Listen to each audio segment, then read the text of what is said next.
Regina, Mater misericordiae, vita dulcedo, estes nostra salve. The Lord be with you. And with your spirit.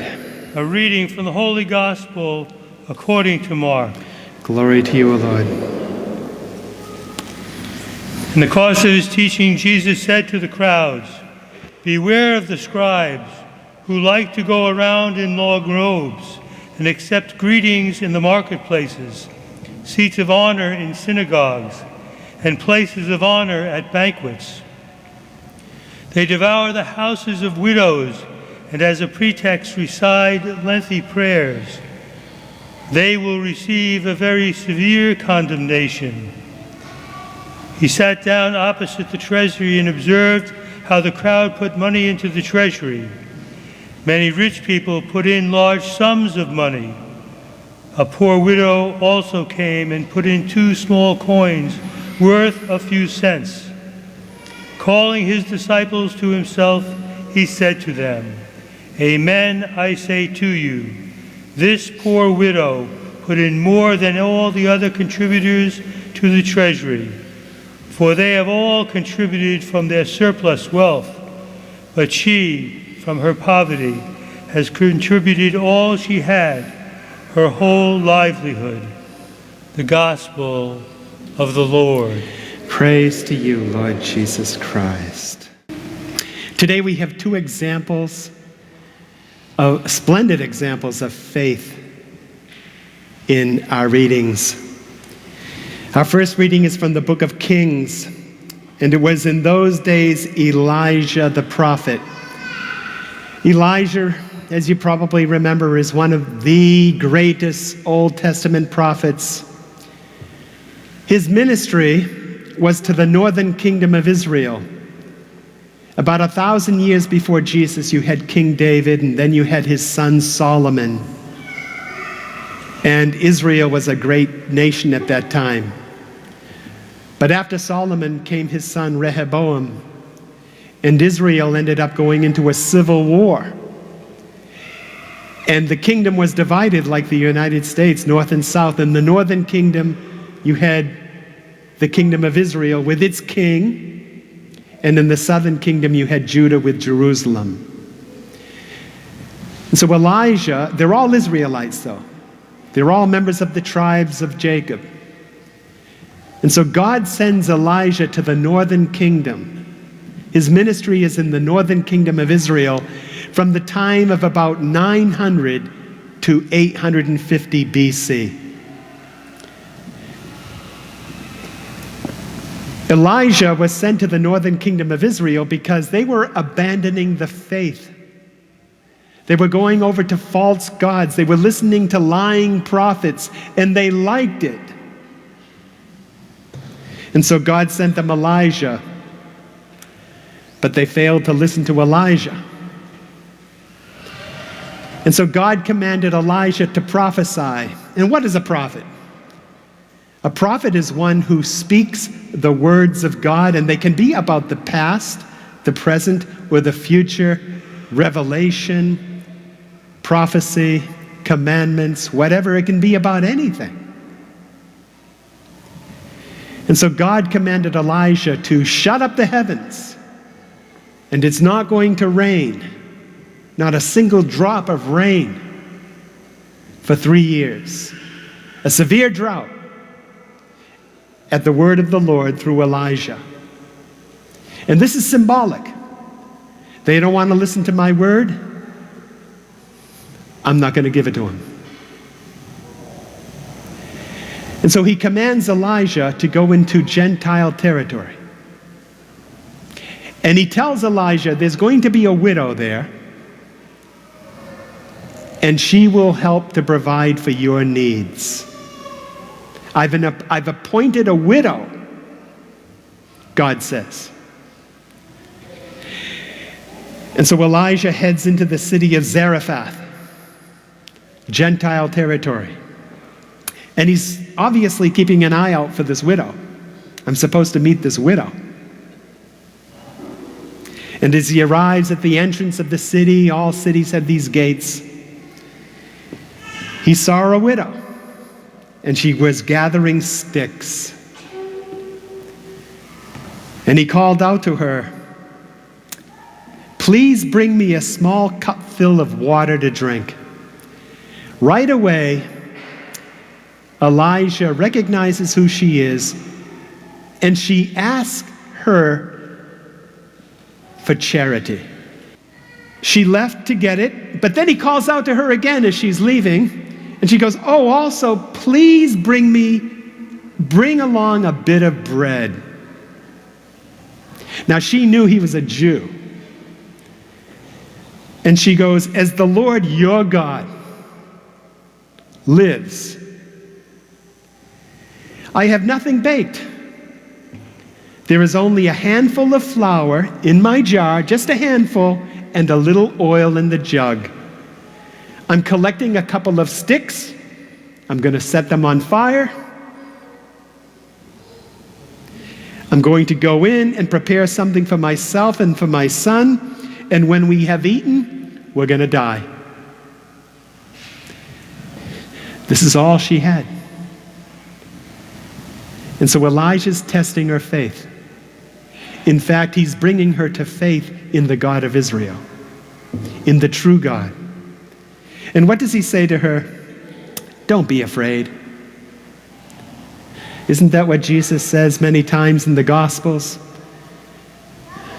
Do not be afraid. Go and do as you propose, he says. But first, make me a little cake and bring it to me. You know, faith always, as St. Paul says, for the Christian and for God's people, faith expresses itself in charity, in love. St. Paul says faith expresses itself in love. Everything that God's people are supposed to do as Christians, everything is supposed to be salted with love. And sometimes God tests that love. And he calls for an act of faith. He says, step out in faith. I remember when I was thinking of becoming a priest. This Father Martin Lucia, loved the man. He says, if you want to become a priest, you got to go to the Philippines. I was trying to picture where the Philippines were. It's exactly halfway around the world. And he says, you don't know anybody, but you got to go, and hopefully you'll be admitted into the seminary there. You just got to go. You have to step out. Thank God I did. But it was an act of faith. It's like, wow, do I really want to go? And then when I was appointed at St. Joseph's up in Lincoln, in 2005, we had the Hurricane Katrina roll in, and it devastated New Orleans, Alabama, Mississippi. And I was there less than a month. And I'm watching the news at night about the hurricane, which was just happening. And this priest calls and he goes, Father, and I've never met this priest before. He says, I'm supposed to be in Minnery, Louisiana, but it's 8 feet underwater. Would you like me to come up to your parish and help you to establish Eucharistic adoration? And I said, well, Father, I just got here. I don't know anybody. And you know what he said to me? Have faith. Have faith. And so I had him come up, and they still have it going on. Those were little things. She's being asked a lot. And so Elijah is testing her faith, and he's asking her to step out in charity. And then he prophesies, for the Lord, the God of Israel. He's telling her the God of Israel says, the jar of flour shall not go empty, nor the jug of oil run dry, until the day when the Lord sends rain upon the earth. Now he's giving her a word of faith to believe in. And so she left. And she did as Elijah had said. She was able to eat for a year, he and her son as well. Imagine living with Elijah for 1 year. I don't know if I could take it. The jar of flour did not go empty, nor the jug of oil run dry, as the Lord had foretold through Elijah. Now there is a woman who stepped out in faith. She had to exercise her faith through charity. This is how faith works. Faith without love, as St. Paul says, is dead. It's nothing.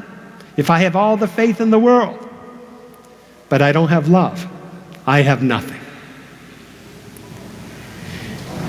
And so we come ahead 900 years later to the time of Jesus in Jerusalem at the temple. And Jesus is about to die. And he's watching people. He sat down opposite the treasury. In the temple, there was a little slot. And it was a poor box, like we have in church, a poor box. And the temple was meant for worship, but what goes with worship, hand in hand goes charity. And so that little poor box, people would put money in that poor box, and then the leaders of the temple would distribute it to whomever they felt needed it. And so Jesus is watching people put money into this poor box, and he observed how the crowd put money into it. Many rich people put large sums of money, cling, clang. But then a poor widow, not just a widow, a poor widow also came and put in 2 small coins worth a few cents. And calling his disciples to himself, he said to them, "Amen, I say to you, this poor widow put in more, not just than any of the contributors. She put in more than all of the contributors combined into the treasury." She put in more. Why? For they have all contributed from their surplus wealth, but she from her poverty, she contributed all that she had. You know what this poor widow was doing? She lived and breathed her faith. From moment to moment, she was living in the faith of God. This woman was full of love. And she had God as her possession. She had God as her Father. And she had gotten to the point where if she had God, she had everything she needed. And so she had 2 small coins. You would think, well, she could at least keep one of them. And if she gave one of them away, that would be a 50% tithe. But nope, she gave them all away.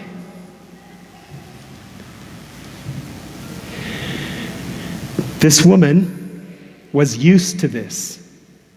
She was living and breathing the faith. And she was completely reliant upon God, and she trusted God implicitly. And she wasn't worried, obviously. She knew that God was going to take care of her. That's love. And she showed that love. I'm a poor widow. Here's a poor box. All I have is 2 coins. I'll give everything into the poor box. So, faith. You know, sometimes I think perhaps one of the sins of our nation is we're like Israel. We don't need God anymore. The temptation is we've got money, we've got power, we've got wealth, we've got status, we've got prestige, we've got it all. We can do it. In fact, God, you're lucky if I think of you at all. Maybe that's our sin too. So all of us, you know, I look back at those acts of faith and I say, how small those were. And yet at the moment they seem big. But you look back and that was nothing. I should have, sure. Let us in this Eucharist ask God for a greater gift of faith. And what does faith do?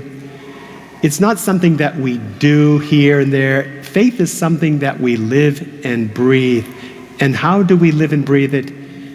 In a life lived out in service and love. And trust in the God who gave everything for us. And that's what Jesus is. He sees this widow, and the very next thing in Mark's gospel is Jesus is going to the cross. He sees this widow, she gives everything she has, and you know what? It reminded him of him. She's like me. I'm going to give everything I have. I'm not going to hold back anything. And that's the God that we have. That's the God that we aspire to become like. And so we ask you, dear God, to have mercy on us. As the gospel says, if anyone lacks faith, Lord, help my unbelief. Help me to believe. Increase my faith. Amen. Regina Celi, letare, alleluia, qui aquae meruisti portare, alleluia, resurrexit sicut dixit, alleluia, ora pro nobis Deum, alleluia.